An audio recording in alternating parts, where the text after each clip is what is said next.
ما شاء اللہ لا حول ولا قوة الا باللہ العلی العظیم حسبنا اللہ نعم الوکیل نعم المولا ونعم النصیر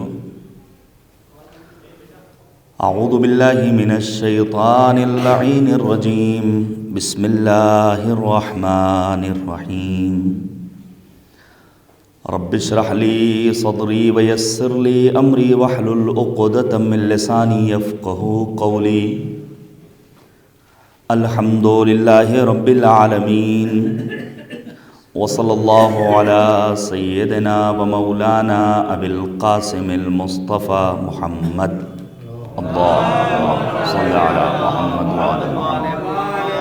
وعلى آلہ الأطیبین الانجبین الاطہرین الاکرمین المعصومین المظلومین المنتخبین المنتجبین سیما بقیت اللہ الأعظم فی الأرضین روحی وارواح العالمین لتراب مقدمہ الفداء واللعنة الدائمة الباقية على أعدائهم أجمعين من الآن إلى قيام يوم الدين آمين يا رب العالمين أما بعد فقد قال الله تبارك وتعالى في القرآن الحكيم وهو أصدق الصادقين وقوله الحق اعوذ باللہ من الشیطان الرجیم بسم اللہ الرحمن الرحیم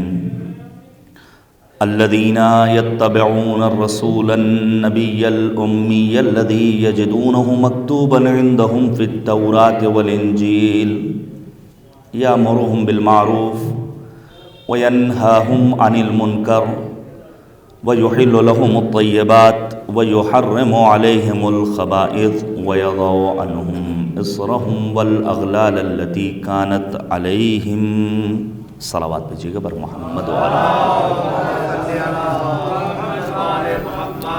حاضرین و ناظرین سے گزارش ہے کہ ایک مرتبہ سورہ حمد اور 3 مرتبہ سورہ اخلاص پڑھ کر مرحوم مغفور جناب محمد جعفر صاحب ابن جناب سید علی محمد صاحب مرحومہ نور جہاں بیگم بنت شبیر حسن صاحب قتیل لکھنوی اور اس خانوادے کے جملہ مؤمنین اور جملہ مؤمنات کی ارواح کو ارسال فرما دیں اللہم صلی علی محمد وآل محمد اللہم صلی علی محمد وآل محمد اللہم صلی علی محمد وآل محمد بسم اللہ الرحمن الرحیم الحمد للہ رب العالمین الرحمن الرحیم مالک یوم الدین إياك نعبد وإياك نستعين اهدنا الصراط المستقيم صراط الذين أنعمت عليهم غير المغضوب عليهم ولا الضالين بسم الله الرحمن الرحيم قل هو الله أحد الله الصمد لم يلد ولم يولد ولم يكن له كفوا أحد بسم الله الرحمن الرحيم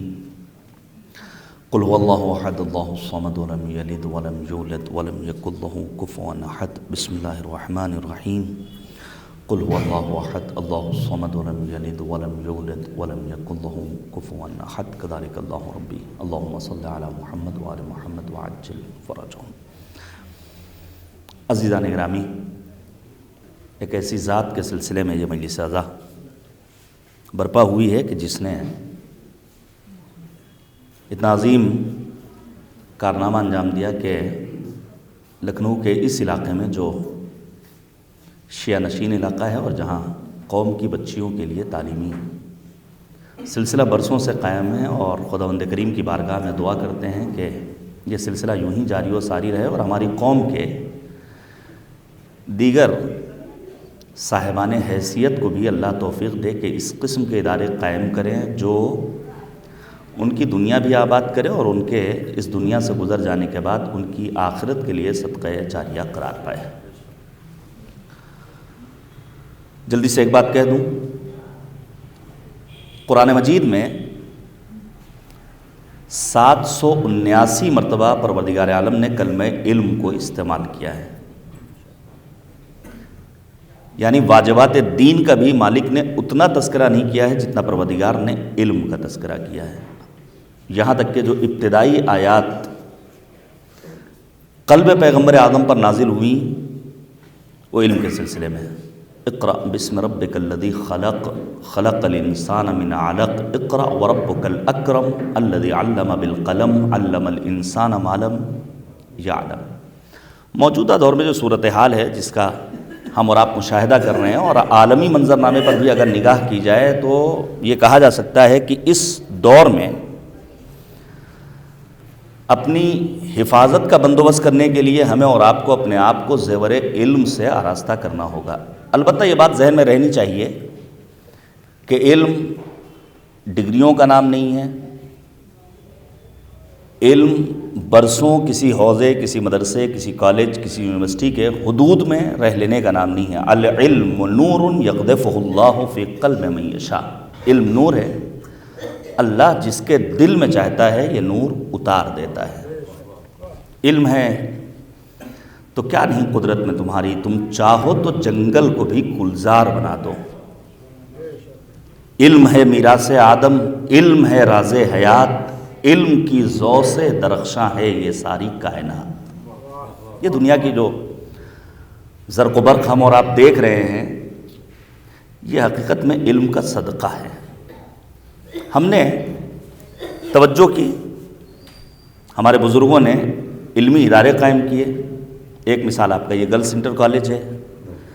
دوسرا نمونہ آپ کے اسی پڑوس میں حکیم امت معمار قوم جناب مولانا ڈاکٹر سید قلب صادق صاحب قبلہ علی اللہ مقامہ کا قائم کردہ عظیم تعلیمی ادارہ یونٹی کالج کی شکل میں. اور اس طرح کے ابھی الحمدللہ امید افزا اور امید بخش خبر یہ ہے کہ آپ کے اسی مصعب گنج میں تاہا اسکول.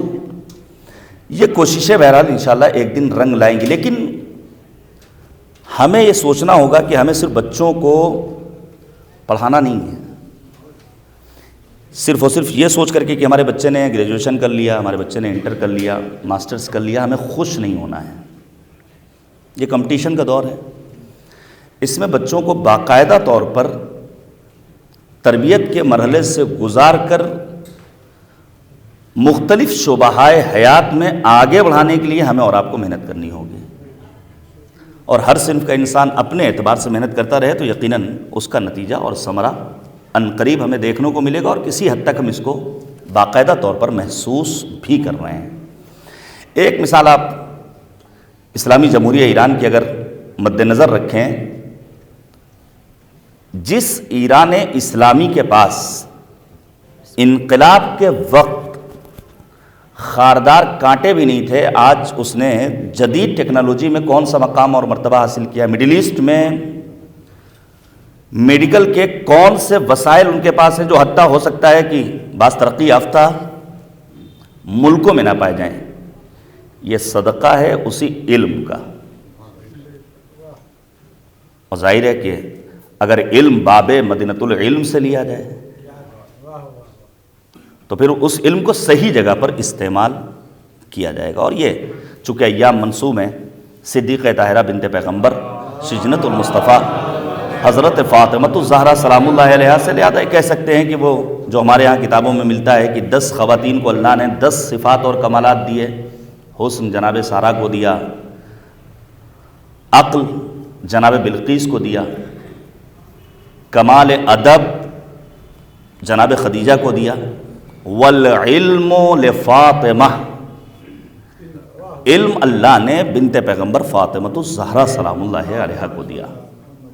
اور پھر ایک جملہ کہنے دیجئے، ہم نے مدرسہ امام صادق کا نام سنا ہے اور یہ بھی پڑھا ہے اور یہ ہم سنتے رہتے ہیں کہ امام صادق کی یونیورسٹی میں دیگر مکاتب فکر سے تعلق رکھنے والے حتیٰ ائمہ نے اور بزرگوں نے کسب فیض کیا ہے، لیکن تحفہ سلام پہنچے بارگاہ سیدہ نساء عالمیان مدافع ولایت عظمیٰ بی بی دو عالم شہزادی کونین کی بارگاہ میں کہ جن کے دسترخوان سے امام باقر اور امام صادق نے علمی استفادہ کیا ہے.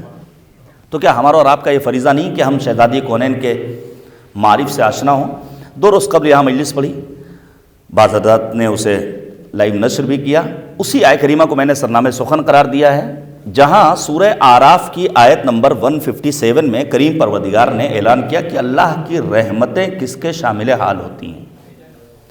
الذین یتبعون الرسول النبی الامی الذی یجدونہ مکتوبا عندہم فی التوراۃ والانجیل. یہ الہی رحمتیں اس کے شامل حال ہوں گی جو نبی امی کا اتباع کرنے والے ہوں، جن کا تذکرہ توریت میں بھی ہے، انجیل میں بھی ہے، جن کا کام ہے امر بالمعروف کرنا، نہی از منکر کرنا، طیب و طاہر چیزوں کو لوگوں کے لیے حلال بنا کر پیش کرنا، بری چیزوں کو حرام بنا کر پیش کرنا، اور غلامی کی زنجیروں میں جکڑی ہوئی انسانیت کو نجات عطا کرنا. میں اس وقت ذرا دیر گفتگو کرنا چاہتا ہوں کلمہ اتباع پر، توجہ کیجیے گا. قرآن مجید میں پڑھیے آپ قرآن مجید کو. یہ قرآن کون سی کتاب ہے جس کے لیے خود شہزادی کونین نے فرمایا حبب الی من دنیاکم ثلاث، مجھے، یہ کون کہہ رہا ہے؟ بنت پیغمبر، تمہاری دنیا سے 3 چیزیں عزیز ہیں. تلاوت و کتاب اللہ، قرآن مجید کی تلاوت کرنا شہزادی کونین کا پسندیدہ عمل ہے. والانفاق فی سبیل اللہ، راہ خدا میں خرچ کرنا یہ شہزادی کونین کا محبوب مشغلہ ہے. والنظر الی وجہ رسول اللہ، اور پیغمبر خاتم کے روح انور کا دیدار کرنا یہ شہزادی کونین کا پسندیدہ عمل ہے. قرآن مجید کی تلاوت کے اپنے آداب ہیں، اپنے فضائل ہیں.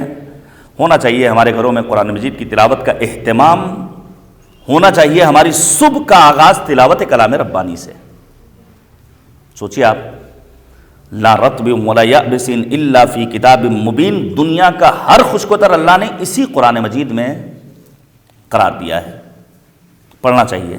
ایسا نہ ہو کہ ہم قرآن کے تئیں سستی کریں اور پھر کل قرآن مجید بارگاہ خدا بندی میں یہ شکوہ کرے کہ خدایا نبی کی امت نے ہمیں مہجور قرار دیا تھا، ہمیں تنہا چھوڑ دیا تھا. ہمیں قرآن مجید سے اپنے آپ کو آشنا کرنا پڑے گا اور قرآن مجید سے اپنے آپ کو وابستہ کرنا پڑے گا. آپ توجہ کیجئے گا، اس قرآن مجید میں پروردگار نے 2 طرح کے کریکٹر یا 2 طرح کے کردار یا 2 طرح کی چیزوں کو بیان کیا ہے. ایک طرف مثبت پازیٹیو، ایک طرف منفی نگیٹو. دیکھو خبردار، ان چیزوں کا تمہیں اتباع نہیں کرنا ہے. ہاں، تمہیں اگر پیروی کرنا ہے تو ان چیزوں کی پیروی کرنا ہے. چند ایک آیات کو میں تبرکاً پیش کروں اور پھر گزارش کروں کہ ہم قرآن مجید کو اگر پڑھ رہے ہیں تو ذرا سمجھ کر پڑھیں کہ آخر پروردگار کا مطالبہ کیا. مثلا قرآن مجید نے کہا ان یتبعون الا الظن. دیکھیے، ایک ظن تو وہ ہے جو انسان کی دنیا آباد بھی کر سکتی ہے، برباد بھی کر سکتی ہے. 3 چیزیں فساد کا اہم ترین سبب: ظن، زر، زمین. یہ جو قرآن کہہ رہا ہے ان یتبعون الا الظن، یا تازہ زے سے نہیں ہے، زو سے ہے. خبردار، گمان کی پیروی مت کرنا. توجہ کیجئے گا میرے عزیزو. ابھی ہمارے ہاں بڑے مسائل یہ ہوتے ہیں کہ بہت سارے اختلافات کی بنیادی وجہ یہ ہوتی ہے کہ ہم جو فیصلے کرتے ہیں وہ گمانوں کی وجہ سے، اور بدگمانی کا شکار ہو کر کے ہمارے گھروں میں اختلاف و انتشار کی کیفیت پیدا ہو جاتی ہے. گھر گھرانے کا شیرازہ منتشر ہونا شروع ہو جاتا ہے. معمولاً گھروں میں لڑائیاں کیوں ہوتی ہیں؟ اس کی بنیادی وجہ یہی ہوتی ہے کہ ہمارے بارے میں ایسا کہا گیا، یہ ہمیں کہا جا رہا ہے، اور ہم جیسا ایک معمولی سا طالب علم اگر اپنے خطاب میں کسی بات کو بیان کر دے تو بسا اوقات کہا جاتا ہے کہ بانی مجلس نے پہلے سے یہ بتا دیا ہوگا. کیا کہا پروردگار نے؟ خبردار، گمان کی پیروی مت کرنا. اب آپ سورہ مبارکہ حجرات کو پڑھیں، کیا عظیم سورہ ہے جہاں پروردگار نے اخلاقیات کے ایسے دروس دیے ہیں کہ بعض مفسرین قرآن مجید نے سورہ حجرات کی الگ سے تفسیر لکھی ہے. اسی سورہ حجرات میں لا یغتب بعضکم بعضا، خبردار غیبت ایک دوسرے کی مت کرو. ایحب احدکم ان یاکل لحم اخیہ میتا فکرہتموہ، کیا تم پسند کرو گے کہ اپنے مرے ہوئے بھائی کا گوشت کھاؤ؟ اسی سورہ حجرات میں ہے اجتنبوا کثیرا من الظن ان بعض الظن اثم. بہت زیادہ ایک دوسرے کے بارے میں گمان سے بچو، کیونکہ بعض گمان بدگمان بن جاتے ہیں جو گناہ کے زمرے میں آتے ہیں. تو ہمیں اور آپ کو روکا گیا ہے کس سے؟ گمان کی پیروی کرنے سے. یا پھر قرآن مجید کی آیت کریمہ ہے وَلَكِنَّهُ أَخْلَدَ إِلَى الْأَرْضِ وَاتَّبَعَ هَوَاهَا۔ دیکھو کبھی بھی ہوائے نفس کی پیروی مت کرنا۔ یہ انسانی نفس جو سرکش گھوڑے کے مانند ہے، یہ انسان کو اذیتوں میں مبتلا کرتا ہے، دنیا کی بھی بربادی کا سبب قرار پا سکتا ہے۔ اسی لیے کہا قرآن نے قد افلح من تزکا، جس نے اپنے نفس پر قابو پا لیا وہی کامیاب ہے، وہی رستگار ہے، وہی فلاح و بہبود حاصل کرنے والا ہے۔ تو ہمیں اور آپ کو روکا گیا کس سے؟ نفس کی پیروی سے۔ یا پھر لا تتبعوا خطوات الشیطان، دیکھو خبردار شیطان کی پیروی مت کرنا، شیطان کے قدموں کے پیچھے مت چلنا۔ آپ توجہ کیجئے گا، جناب صدیقہ طاہرہ بی بی دو عالم کا ایک خطبہ، تو وہ خطبہ ہے جسے ہم اور آپ خطبہ فدق کے نام سے جانتے ہیں۔ توجہ کیجئے گا میرے عزیزوں، ذرا دیر یہاں پر آپ کا وقت لینا چاہوں گا۔ ہم میں سے کتنے لوگوں نے خطبہ فدق کو پڑھا ہے؟ کیا شہزادی کونین نے اس ایک خطبہ فدق میں کوئی موٹی موٹی اصطلاحوں کو استعمال کیا ہے، بھاری بھرکم باتیں کی ہیں؟ نہیں، بنت پیغمبر نے وہی لہجہ اختیار کیا جو قرآن مجید کی آیات میں کریم پروردگار نے لہجہ اختیار کیا تھا۔ سلیس زبان میں، سادہ زبان میں اعلیٰ مطالب کو پیش کیا ہے بنت پیغمبر نے۔ اس ایک خطبہ فدق کو میں گزارش کروں گا پڑھیے گا۔ البتہ ایک خطبہ اور ہے کہ جو مہاجرین و انصار کے دروازے پر جانے کے بعد شہزادی کونین نے جب آنے کے بعد انہوں نے کہا ہے کیف اصبحت فی علتک، اے بنت پیغمبر اپنے مرض کے عالم میں آپ نے صبح کیسے کی؟ شہزادی کونین کی عظمتوں پر ہمارا لاکھوں سلام، جنہوں نے ولایت کے دفاع کے لیے وہ اقدامات کیے جو ہم اور آپ نہیں کر رہے ہیں۔ شہزادی کونین نے کہا ہم تمہارے مردوں سے ناراض ہیں، اور یاد رکھیے گا میرے عزیزوں، یہ جو 40 راتوں تک مسلسل شہزادی کونین امیر المؤمنین کو لے کر جا رہی ہیں، غور طلب بات ہے کہ امیر المؤمنین شہزادی کونین کو لے کر نہیں جا رہے ہیں۔ امیر المؤمنین اپنی معیت میں امام حسن اور امام حسین کو لے کر نہیں جا رہے ہیں۔ کون جا رہا ہے؟ بنت پیغمبر شہزادی کونین۔ تو ایک خطبہ وہ ہے، ایک خطبہ خطبہ فدق ہے۔ یہ خطبہ فدق وہ ہے جس میں معارف کے عظیم خزانے موجود ہیں۔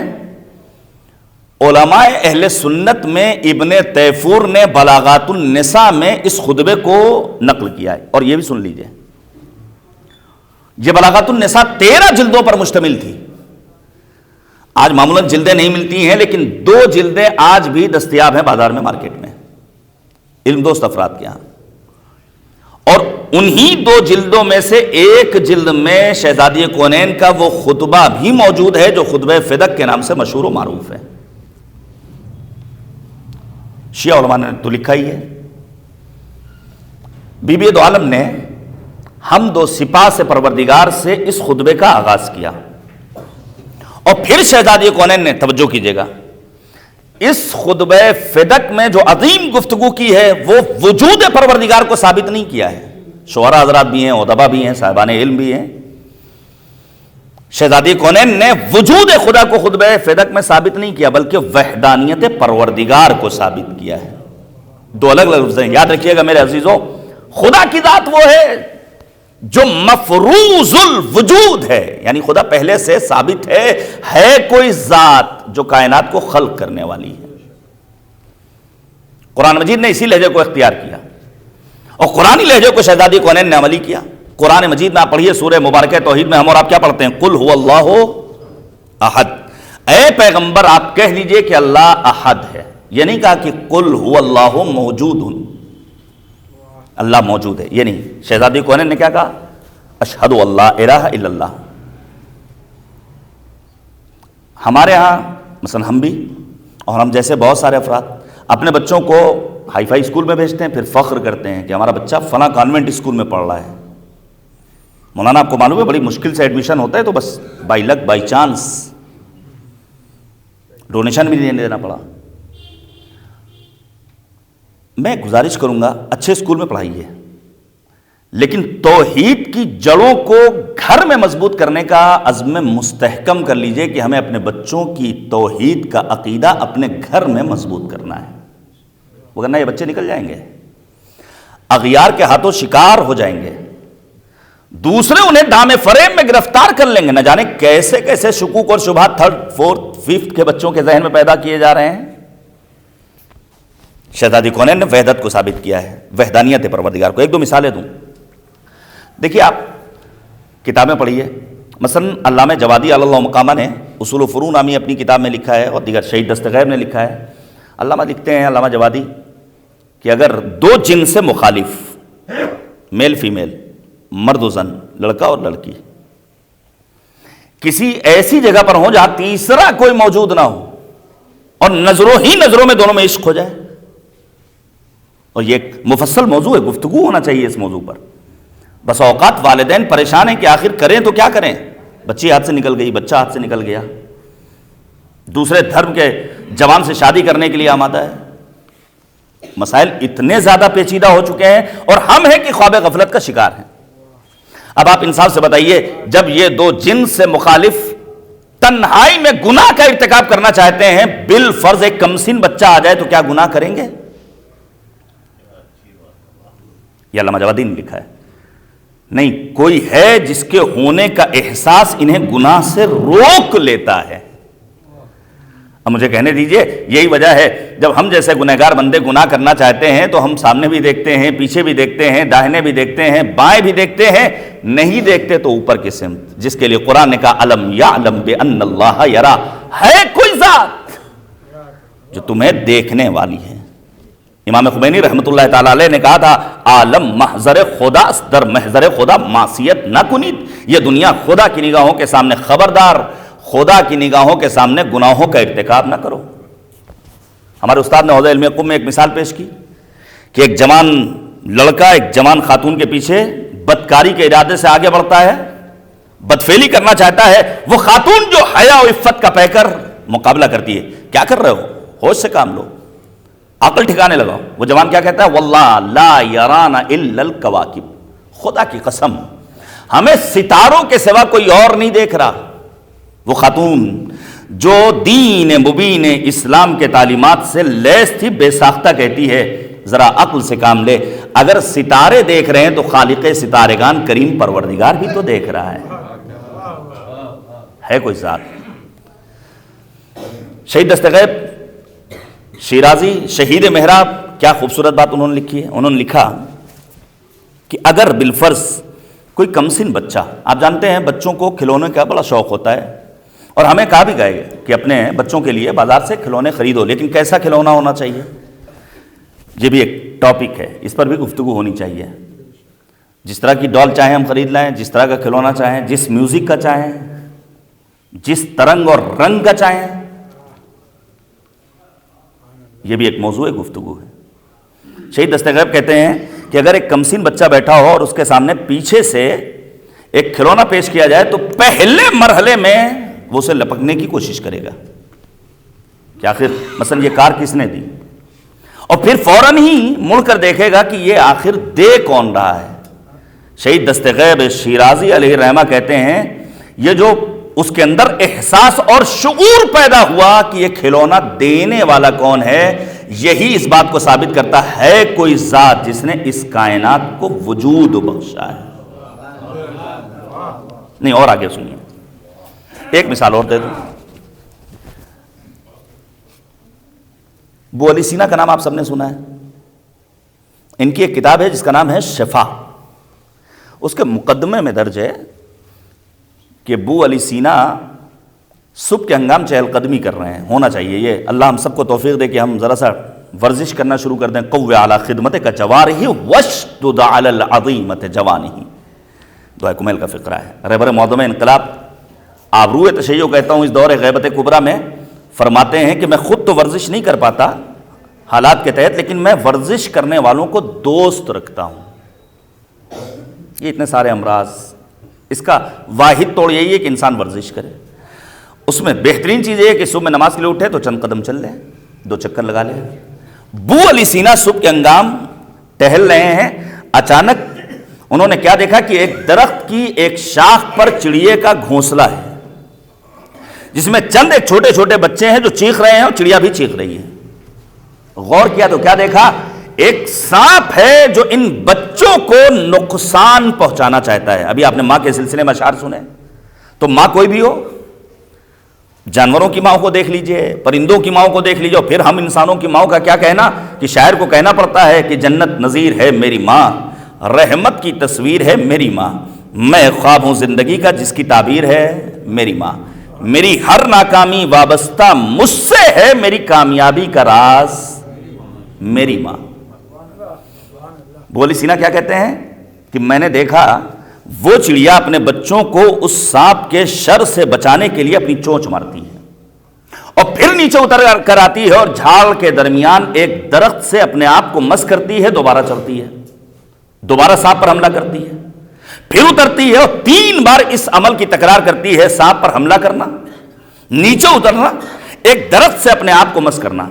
ابو علی سینا کے ذہن میں سوال پیدا ہوا، اتنے سارے درخت ہیں، اتنے سارے پودے ہیں، اتنی جھاڑ ہے، آخر اسی ایک درخت کا انتخاب یہ چڑیا کیوں کر رہی ہے؟ اس درخت کو لے کر آتے ہیں اپنے لیب میں اور پھر تحقیق کے بعد اس نتیجے پر پہنچتے ہیں کہ اس درخت میں اللہ نے تریاق یعنی زہر کا توڑ پیدا کیا ہے۔ اب آپ انصاف سے بتائیے ابو علی سینا نے کتنا حسین جملہ کہا ہے، جو کریم پروردگار اس معمولی سی چڑیا کے ذہن میں یہ بات اتار سکتا ہے کہ اس جھاڑ میں، اس پتے میں، اس پودے میں، اس درخت میں اللہ نے زہر کا توڑ قرار دیا ہے، تو کیا اتنے بڑے انسانی وجود میں اللہ نے قرار نہیں دیا ہوگا کہ اس کے لیے مفید کیا ہے، نفع بخش کیا ہے، نقصان دہ کیا ہے؟ میں گزارش کروں گا آپ پڑھیے خطبہ فدق کو، یہ ایسا خطبہ ہے کہ جہاں حمد و ثناء پروردگار، توحید پروردگار، نعت پیغمبر اعظم امیر المؤمنین کی عظمتوں کے اعلان کے ساتھ ساتھ فلسفہ احکام کو بیان کیا ہے شہزادی کونین نے، قرآن مجید کے فضائل کو بیان کیا، امورہ واضحہ۔ یہ قرآن مولوی والی باتیں نہیں کرتا ہے، شاعروں والی گفتگو نہیں کرتا ہے، پروفیسر والی گفتگو نہیں کرتا ہے، قرآن کی باتیں 2-2-4 کی طرح بالکل واضح، کوئی لگی چپٹی بات نہیں ہے۔ آنے والا آیا بارگاہ ہے اویس قرنی میں اور آنے کے بعد کہتا ہے ہم جنت میں جائیں گے کہ جہنم میں؟ اویس قرنی کہتے ہیں، قرآن پڑھو، قرآن نے کہا ہے ان الابرار لفی نعیم وان الفجار لفی جہیم، نیکوکار کا ٹھکانہ جنت ہے، گنہگاروں کا ٹھکانہ جہنم ہے، اور پھر نیکوکاروں کے یہ اوصاف ہیں اور گنہگاروں کے یہ صفات ہیں قرآن مجید کے فلاں سورے میں تمہیں مل جائے گا، کہا تم جاؤ پڑھتے جاؤ اور پھر دیکھو تمہارا شمار کہاں ہوتا ہے۔ جناب صدیقہ طاہرہ نے اپنے اس ایک خطبہ فدق میں تمام تر مطالب کے ساتھ ایک مسئلہ اور بیان کیا، وہ ہے دشمن شناسی۔ میں بہت زیادہ اس موضوع پر نہیں بات کر سکوں گا، وقت نہیں ہے۔ قرآن مجید کے 13 سوروں کی ابتدا اللہ نے دشمن شناسی سے کی ہے، سورہ ممتحنہ، سورہ کافرون وغیرہ وغیرہ، اور پھر شہزادی کونین کا وہ خوبصورت جملہ جو عظیم ترین جملہ ہے، تاریخ میں سنہری حرفوں میں درج ہے کہ تمہارے دلوں میں جو نفاق کی چنگاریاں دبی ہوئی تھیں بابا کی رحلت کے بعد منظر عام پر آ گئیں۔ حقیقتاً نفاق کا لفظ آپ سوچئے، یہ ایک عام خطبہ، عام خطیب کی زبانی یہ خطبہ جب ایک سنی محقق سنتا ہے ڈاکٹر عبد المنیم 14 صدیاں گزر جانے کے بعد، تو وہ غور سے سنتے ہو، پھر کہتے ہیں یہ خطبہ میرے سینے میں ایسا اثر انداز ہوا گویا کوئی تیر آ کر لگا ہو، اور پھر اسی ایک خطبے کو عام خطیب کی زبانی سننے کے بعد وہ شیعہ ہو جاتے ہیں اور کتاب لکھتے ہیں بنور فاطمہ اہتدیت، نور سیدہ فاطمہ کے ذریعے میں ہدایت پا گیا۔ شہزادی کونین نے دشمن شناسی کو پیش کیا ہے۔ ہمارے ہاں دشمن شناسی نہیں ہے، ہم نے دشمنوں کو نہیں پہچانا۔ امیر المؤمنین فرماتے شیعاتنا، ہمارا شیعہ کون ہے؟ المتحابون فی مودتنا، جو ہماری مودت کی راہ میں، ہم سے محبت کی راہ میں ایک دوسرے سے محبت کرنے والا ہو، ہماری مودت کی راہ میں ایک دوسرے کے لیے محبت نچھاور کرنے والا ہو۔ صدیقہ طاہرہ نے دشمن کو پہچانوایا ہے، لیکن میرے عزیزوں یاد رکھیے گا، یہ جو قرآن نے کہا لا تتبعوا خطوات الشیطان، خبردار شیطان کے قدموں کی پیروی مت کرنا، اس کا مطلب انسان کا سب سے بڑا دشمن شیطان ہے۔ ان شیطان لکم عدو مبین۔ ایک حدیث پیش کروں آپ کے سامنے، حدیث امام معصوم سے ہم تک پہنچی ہے اور شیطان کی زبانی ہے، شیطان کا اعلان ہے، خمسۃ اشیاء لیس لی فیہن حیلہ وسائر الناس فی قبضتی، 5 طرح کے افراد ایسے ہیں جن پر ہمارا کوئی حملہ کام نہیں کرتا، باقی جتنے بندگان خدا ہیں سب میرے گرفت میں۔ خدا سے دعا ہے ان 5 گروہوں میں سے کسی ایک گروہ میں اللہ ہمیں قرار دیتا کہ ہم شیطان کے شر سے محفوظ رہیں۔ کیا کہتا ہے؟ من اعتصم باللہ عن نیت صادقہ واتکل علیہ فی جمیع امورہ، جس کی نیت میں صداقت پائی جائے، جو تمام مراحل حیات میں ذات خداوند سبحان پر توکل اور اعتماد کرنے والا ہو، ایسے انسان پر شیطان کا حملہ کارگر۔ ہم کسی کی نیت میں کیوں شک کریں؟ اجازت نہیں دی گئی ہے، لیکن ہاں ایک روایت تو پیش کر سکتے ہیں جہاں امام معصوم سے پوچھا گیا کم عقل ترین انسان کون ہے؟ مولا فرماتے ہیں کم عقل ترین انسان وہ ہے جو دوسروں کو دکھانے کے لیے کسی عمل کو انجام دے۔ کل روز محشر خدا کی بارگاہ میں ثواب کی آرزو کرے گا، آواز قدرت آئے گی، جسے دکھانے کے لیے تم نے کام کو انجام دیا تھا، اپنے اجر کا مطالبہ کرنا ہو تو اس سے جا کر طلب کرو، ہم سے تمہیں کوئی اجر ملنے والا نہیں ہے۔ پھر شیطان کیا کہتا ہے؟ شیطان کہتا ہے کہ جو مصیبتوں کے ہنگام صبر کرنے والا ہو، وَمَن لَمْ يَجْزَعْ عَلَى الْمُصِيبَةِ حِينَ تُصِيبُهُ، مصیبتوں کے ہنگام صبر، یہ ایک سخت مرحلہ ہے۔ ابھی تو ہم نے مصیبت ہی کو نہیں سمجھا، البتہ موجودہ دور میں واقعی میں ذرا مشکل مرحلہ ہے۔ ہاسپٹلز کے حالات آپ کے پیش نظر ہیں، بالخصوص پرائیویٹ ہاسپٹل۔ اچھا انسان مجبور ہے، جائے تو کہاں جائے؟ اخلاقیات کتنے گر چکے ہیں، انسانیت کیا تباہ ہو چکی ہے، جہاں ریسیپشن پر بیٹھنے والا پہلے مرحلے میں پیشنٹ کو دیکھنے کے بعد کہتا ہے 1 لاکھ روپے پر ڈے کا انتظام کیجئے، ہم ایڈمٹ کرنے کے لیے تیار ہیں۔ تو انسان کرے تو کیا کرے؟ پھر میں گزارش کروں گا جب تک اللہ نے صحت دی ہے اس کی قدر و قیمت کو ہمیں اور آپ کو سمجھنا ہوگا۔ معصوم نے فرمایا خمسۃ من لم تکن فی لم یتحن بالعیش، 5 چیزوں کے بغیر انسانی زندگی خوشگوار نہیں ہو سکتی، ان میں پہلی چیز ہے صحت۔ یہ عظیم نعمت ہے جو اللہ نے ابھی ذرا سا کہیں صرف موچ آ جائے، صرف کھانسی آنے لگے، نزلہ زکام ہو جائے، ہلکا سا بخار آ جائے، لیکن یاد رکھیے گا میرے عزیزوں، جو خود سے بنائے ہوئے امراض ہیں وہ واقعی میں آفت و مصیبت و بلا، لیکن اگر انسان مریض ہو جائے تو معصوم نے فرمایا حتی السیئات، جب انسان مریض ہوتا ہے تو اس مریض کے گناہ ایسے جھڑتے ہیں جیسے خزاں کے موسم میں ایک درخت کے پتے جھڑا کرتے ہیں۔ یہی وجہ ہے مرحوم آیت اللہ العظمیٰ سید محمد رضا گل پائگانی رضوان اللہ تعالی علیہ جب مریض ہوئے، شدید مرض کے عالم میں کہہ رہے ہیں الحمدللہ الحمدللہ الحمدللہ۔ کسی نے آگے بڑھ کر کہا آغا مرض کے عالم میں بھی الحمدللہ؟ دیکھیے جب انسان بامعرفت ہوتا ہے تو جواب دیتے ہیں مرض کے پیچھے 3 اسباب میں کوئی ایک سبب، یا یہ کہ پروردگار اس مرض کو انسان کے گناہوں کا کفارہ قرار دے رہا ہے، یا یہ کہ پروردگار عالم اس مرض کے ذریعے انسان کو متوجہ کر رہا ہے اپنے پرے پرواز کو ذرا کنٹرول میں رکھو۔ ہاں کل تک برتھ ڈے نہیں مناتے تھے، اب برتھ ڈے پارٹی شروع کی تو ایک کیک پر اکتفا نہیں کیا، کئی کیک آنے لگے، ذرا ہوش میں رہو۔ اور پھر آیت اللہ العظمیٰ سید محمد رضا گل پائگانی کہتے ہیں یا یہ کہ پروردگار عالم نے اس مرض کو انسان کے مقام و مرتبے میں بلندی عطا کرنے کے لیے اس کے لیے قرار دیا۔ کہا تینوں صورتوں میں اللہ کا شکر، اگر اس مرض کو میرے گناہوں کا کفارہ قرار دے رہا ہے تب بھی الحمدللہ، اگر پروردگار مقام و مرتبے میں بلندی عطا کرنے کے لیے مجھے مریض کر رہا ہے تب بھی الحمدللہ، اگر مجھے متوجہ کر رہا ہے تب بھی الحمدللہ۔ مصیبت البتہ صبر کا مطلب یہ نہیں ہے کہ انسان گریہ نہ کرے، ظاہر ہے باپ مرے گا تو انسان روئے گا، اولاد دنیا سے رخصت ہوگی تو انسان کی آنکھوں میں آنسو آئیں گے، لیکن بےتابی نہیں ہونی چاہیے کہ ہم تو اللہ میاں سے ناراض ہیں، معاذ اللہ، اللہ تو ہماری سنتا نہیں ہے، ہمارا ہی عزیز کیوں چلا گیا۔ اور پھر کبھی کبھی جنازے کے پاس پہنچنے کے بعد کفریہ جملے اور بیجا توقع، خدایا ایک لمحے کے لیے میرے باپ کو زندہ کر دے، ممکن نہیں ہے، نظام کائنات اور نظام دنیا مختل ہو جائے گا۔ قدرت نے کیا اعلان کیا؟ وَمَا جَعَلْنَا لِبَشَرٍ مِّن قَبْلِكَ الْخُلْدَ أَفَإِن مِّتَّ فَهُمُ الْخَالِدُونَ۔ اے پیغمبر ہم نے آپ کو ابدی حیات کا مالک نہیں بنایا، ایک نہ ایک دن آپ کو بھی مالک کی بارگاہ میں واپس پلٹ کر جانا ہے، اور جب آپ نہیں رہیں گے تو ان کفار و مشرکین کی حیثیت ہی کیا ہے۔ تو عزیزان گرامی پھر شیطان کیا کہتا ہے؟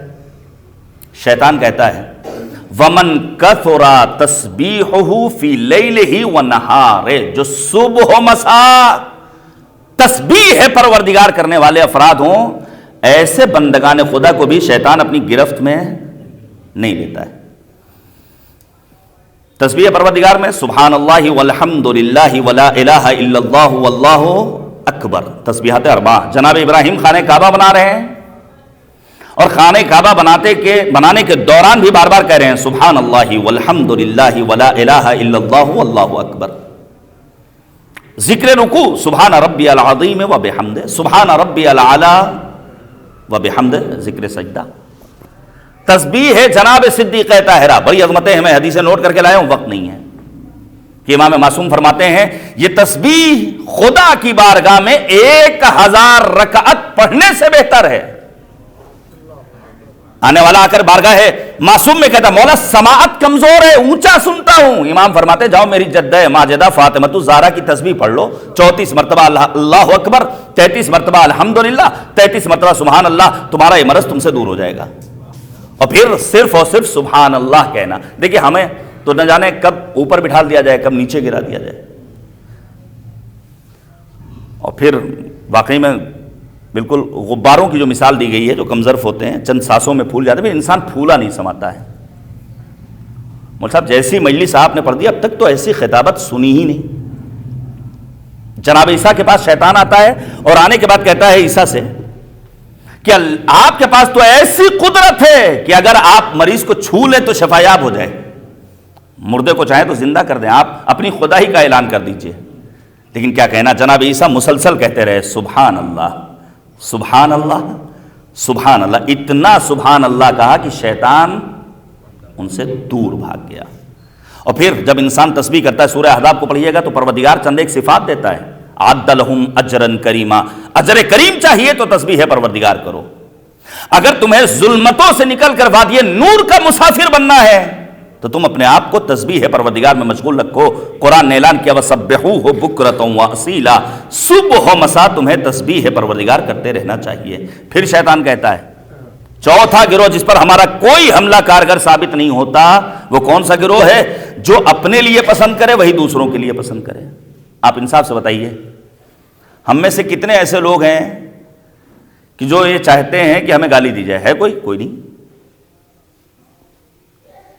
ہم میں سے، یہ میں مردوں سے خطاب کر رہا ہوں، ہمارے مشکل یہ ہے کہ مردانی مجلس میں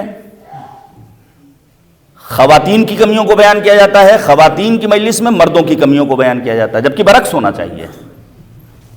ہم مردوں میں سے کتنے مرد ایسے ہیں جو یہ چاہیں گے کہ ان کی اماں یا ان کے باپ کی شان میں ان کی زوجہ کوئی کوتاہی کرے؟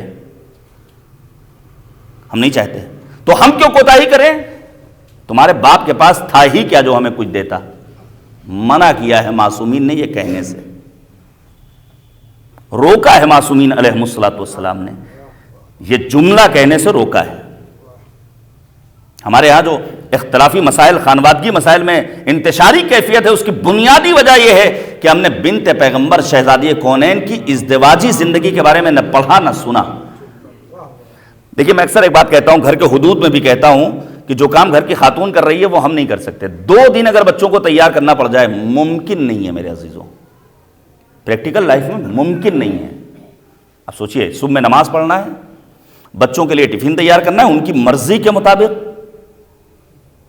پھر ان کو تیار کرنا، پھر ان کو رخصت کرنا، پھر ان کے آتے وقت استقبال کرنا، پھر ان کو ڈریس چینج کرنا، پھر ان کا ہوم ورک کرانا، ٹیوشن پڑھوانا، مکتب پڑھوانا، قرآن مجید پڑھوانا، نماز پڑھوانا، کلمہ یاد کرانا، رات میں وقت پر سلانا۔ لیکن میں ایک بات کہنا چاہتا ہوں میرے عزیزو، کیا خوبصورت بات کہی ہے میرے جوان دوست، یاد رکھے جن کے بچے کمسن ہیں یا نوجوان ہیں۔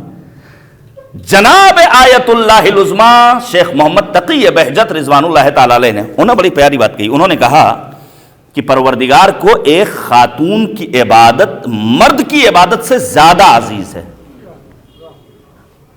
کسی نے پوچھا آقا کیوں؟ کہا اس کی وجہ یہ ہے کہ ایک خاتون اپنی آغوش میں کسی ایک بچے یا فرد کو پروان نہیں چڑھاتی بلکہ ایک سماج کی تربیت کرتی ہے۔ اور پھر انہوں نے ایک بات اور کہی کہ اگر ایک بچے کی تربیت میں 80% خاتون کا ہاتھ ہے، ظاہر ہے ماں گھر کے حدود میں ہے، مرد گھر سے باہر رہتا ہے، اگر 80% اور 80% ایک خاتون اپنے بچے کی تربیت میں محنت کر رہی ہے، باقی کے 20% میں مرد کو بہرحال زحمت کرنی ہوگی تاکہ بچہ دنیا میں نیک نامی کا سبب قرار پائے۔ شیطان کیا کہتا ہے؟ جو اپنے لیے پسند کرو وہی اپنے دیگر مومن بھائی کے لیے ہے۔ بعض افراد زبان کی شہوت کے اتنے اسیر ہوتے ہیں کہ بغیر گالی کے، یہ بات میں 2-4 مرتبہ پڑھ چکا ہوں، پڑھتا رہوں گا چونکہ واقعی میں بات بہت اہم ہے۔ ایک صاحب کو ٹوکا کہ بھائی گالی کیوں؟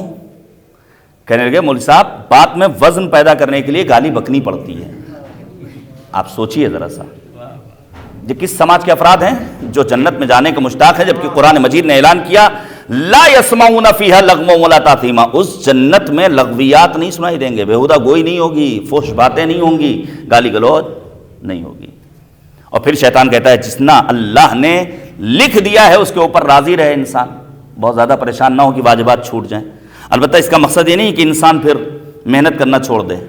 دیکھیے موجودہ دور میں بہرحال پیسہ کمانا میں سمجھتا ہوں کوئی مشکل کام نہیں ہے، البتہ وہ ڈریم 11 اور ایک دم سے انسان کروڑپتی بن جائے یہ ممکن نہیں ہے، یہ ممکن نہیں ہے۔ استطاعت کے باب میں آپ جا کر ویب سائٹس پر دیکھیے مراجع اعظام سے کیا کیا سوالات جمع کرتے اور پھر کہیں نہ کہیں سے ہیلا کیسے بھی کوئی ایک راستہ نکل آئے۔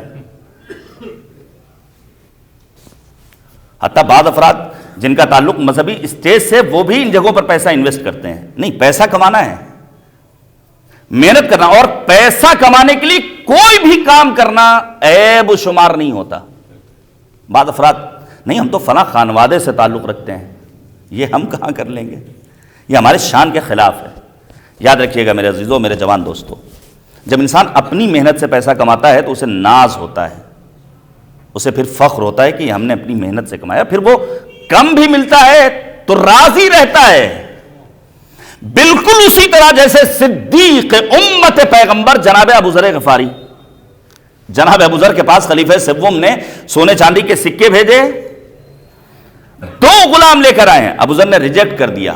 پھر میں ایک جملہ کہنا چاہتا ہوں، کسی کو آزمانا ہو تو اس کا بہترین طریقہ ہے کہ آپ گفٹ پیک دے دیجئے، تحفے کے ذریعے آپ کسی بھی انسان کو آزما سکتے ہیں۔ کسی کی زبان بند کروانا ہے، منہ سلوانا ہے، کچھ نہیں کہلوانا چاہتے ہیں، کچھ نہیں سننا چاہتے ہیں، آپ کوئی تحفہ بھیج دیجئے۔ جناب بلقیس کو اللہ نے عقل دی، اس کی دلیل یہ ہے کہ بلقیس نے اپنے حوالی موالی اپنے اطراف میں رہنے والوں کو بلایا کہ آخر سلیمان کا مقابلہ کیسے کریں؟ سب نے کہا چڑھائی کر دیجئے، کہا نہیں ہم تحفہ بھیجیں گے۔ ظاہر ہے ملکہ سبا کا تحفہ کوئی چھوٹا موٹا گفٹ پیک تو ہوگا نہیں، بڑا سا گفٹ پیک۔ جناب سلیمان پیغمبر نے ریجیکٹ کر دیا تھا۔ نتیجہ کیا ہوا؟ نتیجہ یہ ہوا کہ جناب بلقیس اپنے اطراف میں رہنے والے تمام افراد کے ساتھ موحد ہو جاتی ہیں، موحد ہو جاتی ہیں۔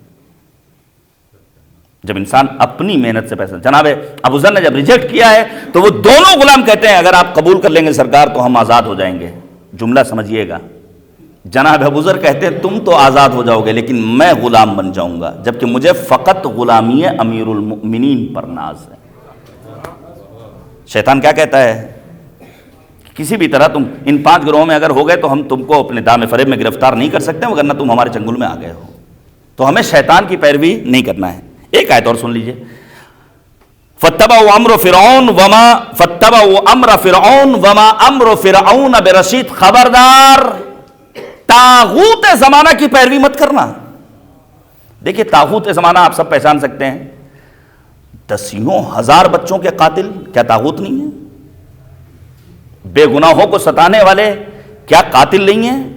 مظلومین عالم کا مذاق اڑانے والے کیا یہ طاغوت نہیں ہے؟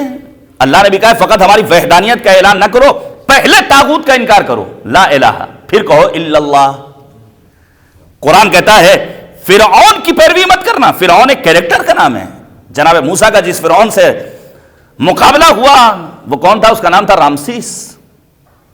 کیوں؟ کیونکہ اگر تم نے طاغوت زمانہ کی پیروی کی تو کبھی بھی راہی رشد و کمال نہیں بن سکتے ہو۔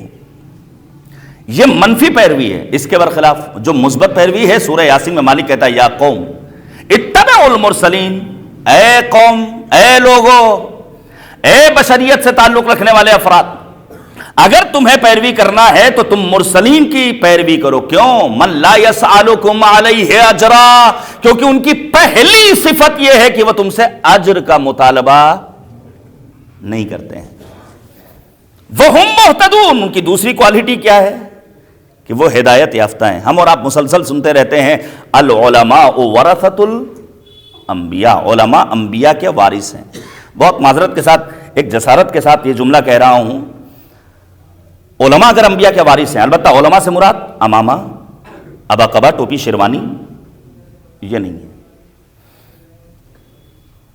یعنی جن کو بھی اس صنف میں شمار کیا جاتا ہو.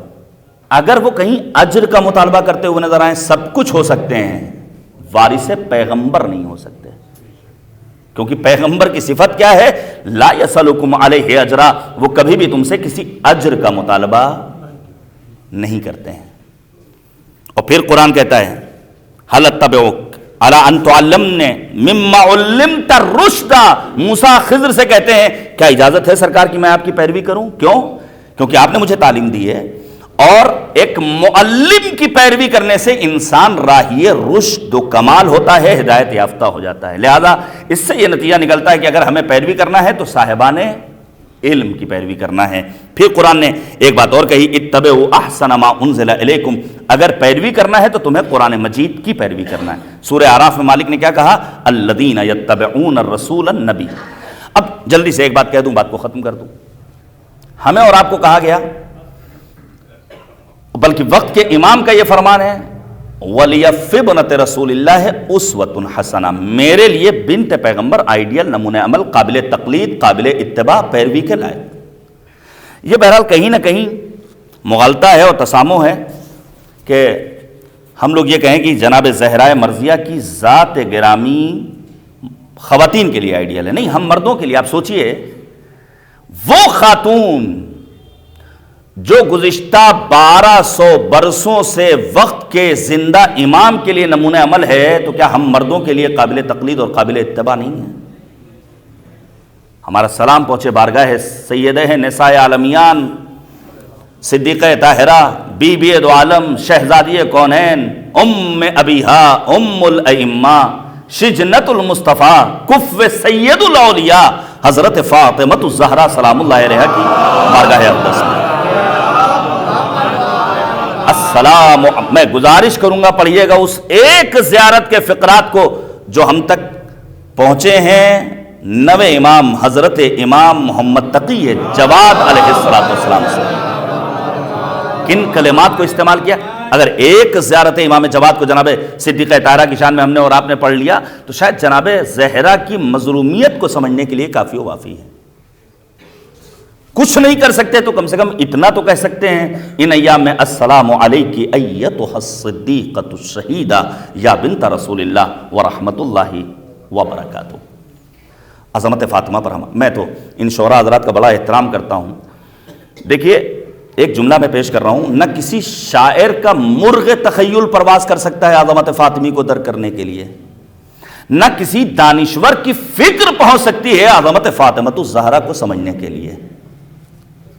پیش کروں روایت تاکہ تھوڑا سا ہمارے گھروں کا ماحول مذہبی ہو جائے، ہم جدت پسندی اور فیشن زدگی سے باہر نکلیں، ہم ایک دوسرے کا گھر کے حدود میں شکریہ ادا کرنا شروع کر دیں. صدیقہ طاہرہ کے بارے میں امیر المؤمنین نے اپنے صحابی سے پوچھا کیا تم نے بنت پیغمبر فاطمہ کو پہچانا؟ باشعور تھا، بابصیرت تھا، فوراً کہتا ہے مولا سے اللہ بہتر جانے، اللہ کا رسول بہتر جانے، آپ مولا بہتر جانتے ہو. اس موقع پر امیر المؤمنین فرماتے ہیں بنت پیغمبر نے کھانا پکانے کے لیے چولہے میں اتنی لکڑیاں جلائی ہیں کہ ان کے لباس سے دھوئیں کی بو آتی تھی. یہ قدردانی ہے، یہ شکریہ ہے، یہی سنت و سیرت پیغمبر ہے کہ جناب خدیجہ کے بارے میں فرمایا کہ خدیجۃ الکبریٰ نے اس وقت مجھے مال و دولت سے نوازا ہے جب لوگوں نے اپنی پونجی اپنی تجوری میں بند کر کے رکھی ہوئی تھی. تب جا کر کے گھر کا ماحول حسین ہوتا ہے، گھر جنت نظیر ہوتا ہے، جنت نشان ہوتا ہے، جنت کے مانند معطر و منور نظر آتا ہے. عظمت فاطمہ پر ہمارا لاکھوں سلام. دیکھیے ایک مقایسہ پیش کروں جناب فاطمہ زہرا اور جناب مریم کے درمیان. آپ پڑھیے رہبر معظم انقلاب سید علی خامنئی حفظہ اللہ نے سید محمود آلوسی اہل سنت مفسر کے حوالے سے بڑی قیمتی بات کہی ہے۔ محمود آلوسی کون ہے؟ جن کی کتاب ہے روح المعانی، تفسیر کی کتاب ہے۔ قرآن مجید کی آیت کریمہ ہے ان اللہ اصطفاک وطہرک واصطفاک علی نساء العالمین۔ قصیدہ کس کا پڑھا ہے؟ جناب مریم کا۔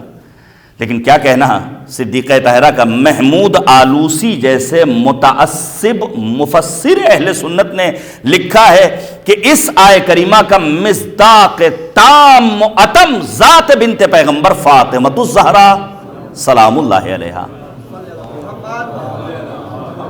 اللہ رے فاطمہ کی بزرگی زہ شرف، بابا ملا تو فخر رسولان ما سلف، شوہر ملا امیر عرب اور شہ نجف، اللہ نے حسین و حسن سے دیے خلف، دونوں امام خلق کے حاجت روا ہوئے، مشکل کشا کے بیٹے بھی مشکل کشا ہوئے۔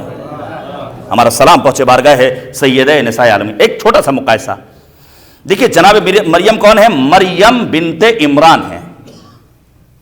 جناب فاطمہ کون ہے؟ فاطمہ بنت پیغمبر خاتم نبی آدم سید المرسلین سرکار رسالت مآب حضرت محمد مصطفیٰ صلی اللہ علیہ وآلہ وسلم۔ مریم کون ہے؟ جن کی ماں کا نام ہے حنا۔ فاطمہ زہرا کون ہے؟ جن کی ماں ہے ملیکۃ العرب ام المومنین جناب خدیجۃ الکبریٰ سلام اللہ علیہا۔ مریم کون ہے؟ جن کو اللہ نے 63 برس کی حیات دی۔ فاطمہ زہرا کون ہے؟ جن کو اللہ نے محض 18 برس کی حیات دی۔ مریم کون ہے؟ جن کے نام کا انتخاب ان کی ماں حنا نے کیا۔ فاطمہ کون ہے؟ جن کے نام کا انتخاب عرش اعظم پر کریم پروردگار نے کیا۔ مریم کون ہے؟ جو موت سے ڈرتی ہے، ملائکہ سے گھبراتی ہیں۔ فاطمہ کون ہے؟ جن کے لیے قرآن نے کہا تنزل الملائکۃ والروح۔ فاطمہ کون ہے؟ جو خدا کی بارگاہ میں دعا کرتی ہیں اللہم عجل وفاتی سریہ۔ نہیں، جملوں کو سمیٹ کر بس ایک جملے میں اگر کہا جائے تو کہا جا سکتا ہے مریم وہ ذات جن کی اولاد عیسیٰ کے چاہنے والوں کے پاس یعنی مسیحی برادری کے پاس آج ان کی یادگار کے طور پر ایک صلیب ہے، اس کے سوا کچھ اور نہیں۔ فاطمہ اس ذات گرامی کا نام ہے جس کی اولاد سید الشہداء حسین ابن علی کے چاہنے والوں کے پاس کربلا جیسی سرزمین ہے، جس کے لیے مسیحی رائٹر لکھتا ہے سلام ہو مظلوم کربلا حسین ابن علی پر، جس نے اپنی شہادت کے ذریعے دنیا کی مظلوم قوم کو ظالموں کی آنکھوں میں آنکھیں ڈال کر گفتگو کرنے کا سلیقہ سکھا دیا۔ ہمارا سلام پہنچے بارگاہ سیدہ نساء عالمیان صدیقہ طاہرہ میں۔ پیش کروں میں اشعار۔ ایوان عرش و فرش کی زینت ہے فاطمہ، ایوان عرش و فرش کی زینت ہے فاطمہ، شکل بشر میں نور طہارت ہے فاطمہ، دنیا کا ناز دین کی قسمت ہے فاطمہ، نازاں پیمبری ہے وہ عظمت ہے فاطمہ، خاموش تھے رسول کہ حکم خدا نہ تھا، ان کا کفو علی کے سوا دوسرا نہ تھا۔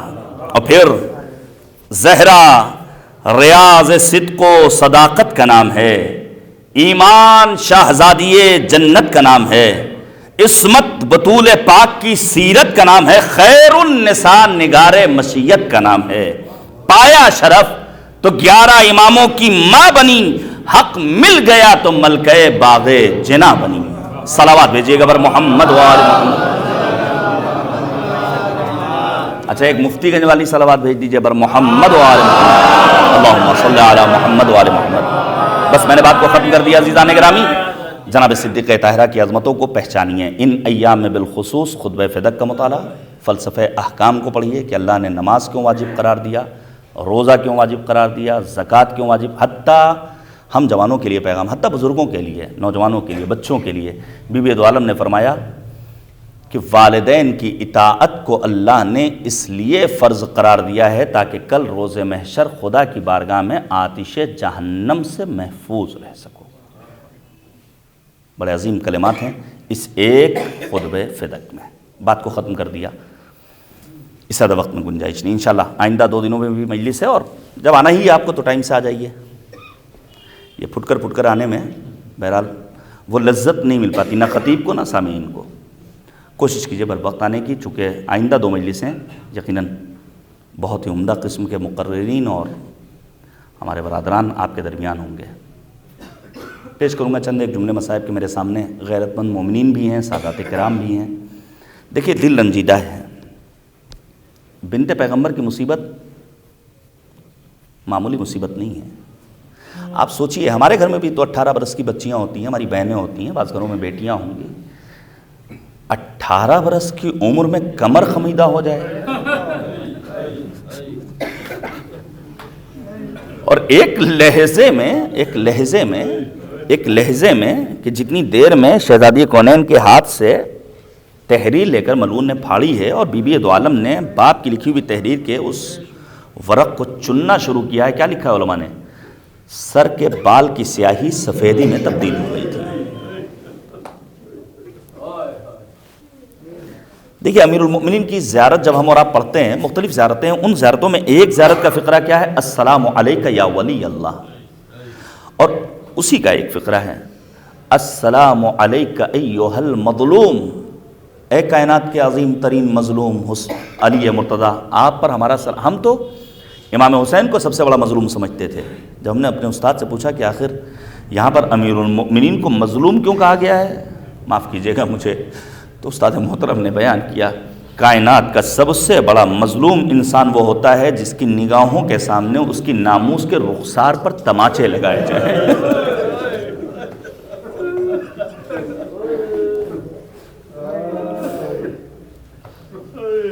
اجرکم علی اللہ، خدا کوئی غم نہ دے سوائے غم اہل بیت طاہرین علیہم الصلوۃ والسلام۔ پیش کروں گا صرف ایک آدھ روایت سن لیجئے۔ جناب صدیقہ طاہرہ باعظمت خاتون، جناب بلال مؤذن اسلام ہیں اور پیغمبر نے رنگ و نسل کا امتیاز ختم کیا ہے۔ وقت اذان ہے، مسلمان نبی آدم کے ہمراہ مسجد میں موجود ہیں، بلال کو آنے میں تاخیر ہوئی، اذان کا وقت آن پہنچا ہے۔ جب بلال تاخیر سے پہنچے تو پیغمبر نے سوال کیا بلال کہاں رہ گئے تھے؟ سنیں گے آپ؟ جناب بلال کیا فرماتے ہیں؟ بلال کہتے ہیں اے اللہ کے رسول، میں آ رہا تھا، گزر بیت فاطمہ سے ہوا، میرے کان میں بچے کے رونے کی آواز آئی، میں نے شہزادی سے اجازت لی، دق الباب کیا، گھر میں داخل ہوا، کیا دیکھا؟ آپ کی بیٹی فاطمہ الزہرا سلام اللہ علیہا چکی چلا رہی ہیں، حسن گریا کر رہے ہیں۔ 2 کام تھے، بچے کو چپ کرانا، چکی چلانا۔ میں نے بنت پیغمبر سے یہ بات کہی، ان 2 کاموں میں سے ایک کام آپ انجام دیجئے، ایک کام میں انجام دیتا ہوں، میں چکی چلا لوں، آپ بچے کو چپ کرا لیجئے، یا میں بچے کو چپ کرا لوں، آپ چکی چلا لیجئے۔ اس موقع پر بی بی دو عالم نے اصول تربیت میں سے ایک اصل سکھائی۔ شہزادی فرماتی ہیں بلال، اے نانا کے صحابی، اے بابا کے صحابی، بچہ مجھ سے زیادہ مانوس ہے، میں بچے کو چپ کراتی ہوں، آپ چکی چلائیے۔ بلال کہتے ہیں یا رسول اللہ، میں شہزادی کے گھر میں چکی چلا کر آ رہا ہوں۔ سنیں گے جملہ نبی اعظم نے اس موقع پر کیا فرمایا؟ رحمتہا فرحمک اللہ، اے بلال تم نے میری بیٹی فاطمہ پر رحم کیا، اللہ تم پر باران رحمت نازل کرے۔ نبی آدم کی دوربین نگاہیں دیکھ رہی تھیں کہ ایک وقت آئے گا جب میری بیٹی فاطمہ کو اذیتوں کا، اور پھر اذیت کیسی اذیت؟ در و دیوار کے درمیان ہماری عظیم شہزادی بنت پیغمبر، اور پھر بی بی دو عالم کا وہ جملہ یا فضت خذینی قد قتل ما فی احشائی فضہ، میرا محسن مارا گیا۔ وصیت کے سارے فقرات آپ کے سامنے ہیں۔ رات کی تاریکی میں غسل و کفن، بس میں نے ختم کر دیا، حنوط کی منزلوں سے گزار کر ابو الحسن مجھے سپرد لحد کیجئے گا۔ امیر المؤمنین نے حسب وصیت جناب صدیقہ طاہرہ کو سپرد لحد کیا، لیکن مولا کے اندر سوچئے فاتح خیبر علی، فاتح خندق علی، امیر المؤمنین کے اندر تاب و توان نہیں بچی تھی کہ علی مرتضیٰ قبر سیدہ سے خود اٹھ جائیں۔ عباس ابن عبد المطلب نے سہارا دیا ہے، امیر المؤمنین جگہ سے اٹھتے ہیں، میں دستے ادب کو جوڑ لوں گا، مولا آج قبر سیدہ پر آپ موجود ہیں تو آپ کو خود سے نہیں اٹھا جا رہا، لیکن ہے کوئی جو آپ کو سہارا دینے والا ہے۔ ذرا کربلا کے بن میں آ کر دیکھیے کہ آپ کے لال حسین کا جنازہ گھوڑے کی ٹاپوں سے اتنا پامال کیا جا چکا ہے کہ آپ کی لاڈلی زینب بھی اپنے ماجائے حسین کو نہیں پہچان پاتی اور آواز دیتی اَأَنْتَ أَخِي، کیا تم ہی میرے ماجائے حسین ہو؟ اور پھر یتیم حسین کو زندان شام کی مصیبتوں کا سامنا، بابا بابا کہتے ہوئے دنیا سے رخصت ہو جانا، اور جب جناب زینب پلٹ کر آئی ہیں، کربلا پہنچی ہیں، قبر حسین پر اپنے آپ کو گرا دیا۔ ماجائے حسین زینب بہت شرمندہ ہے، آپ کی لاڈلی سکینہ زندان شام کے گوشے میں ہمیشہ کی نیند۔ وَسَيَعْلَمُ الَّذِينَ ظَلَمُوا أَيَّ مُنقَلَبٍ يَنقَلِبُونَ إِنَّ لِلَّهِ وَإِنَّا إِلَيْهِ راجعون رضا بقضائه وتسلیما لأمره الہی لا معبود سواک الہی بحق الزہرا وابیہا وبعلہا وبنیہا وسر المستودع فیہا بعدد ما احاط به علم۔ خدایا ہماری اس عبادت کو قبول فرما، ہماری ناچیز مگر پرخلوص آنسوؤں کو رومال سیدہ میں جگہ عنایت فرما، ہمارے امام کو ہم سے راضی و خوشنود فرما۔ اے کریم پروردگار ہمارے گناہان کبیرہ و صغیرہ کی مغفرت فرما، ہمارے جملہ مرحومین کی مغفرت فرما، بالخصوص اس عظیم درسگاہ کے بانی مرحوم جعفر صاحب جن کے اصالِ ثواب کی ملی سزا ہے، ان کے درجات کو بلند سے بلندتر فرما۔ اے کریم پروردگار ہم سب کی عاقبت بخیر فرما، ہم سب کو دین فہمی، قرآن فہمی، کربلا فہمی کا شعور نصیب فرما۔ معبود واسطہ محمد اور آل محمد کا ہمیں اپنے بچوں کی دینی، اخلاقی، سیاسی، سماجی تربیت کرنے کی توفیق عنایت فرما۔ معبود زمانہ پورا شوب ہے، مظلومین عالم کی حمایت فرما، ظالموں کے اشرار سے ہم سب کو محفوظ فرما۔ اس روئے زمین پر جس جگہ بھی نبی آدم کے کلمہ گو مسلمان ہیں، ان کی جان، مال، عزت و آبرو و ناموس کی حفاظت فرما۔ معبود جنت البقیع کو آباد فرما۔ اے کریم پروردگار آل سعود کو نیز تو نابود فرما۔ ہم سب کو مکہ و مدینہ، نجف و کربلا، سامرہ و کادمین، خراسان و قم کی زیارات سے مشرف فرما۔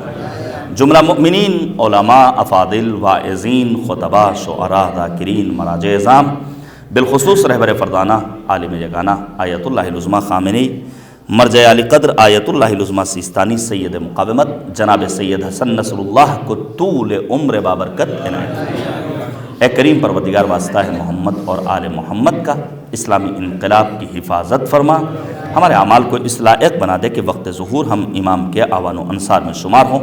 ربنا تقبل منا انک انت السمیع العلیم۔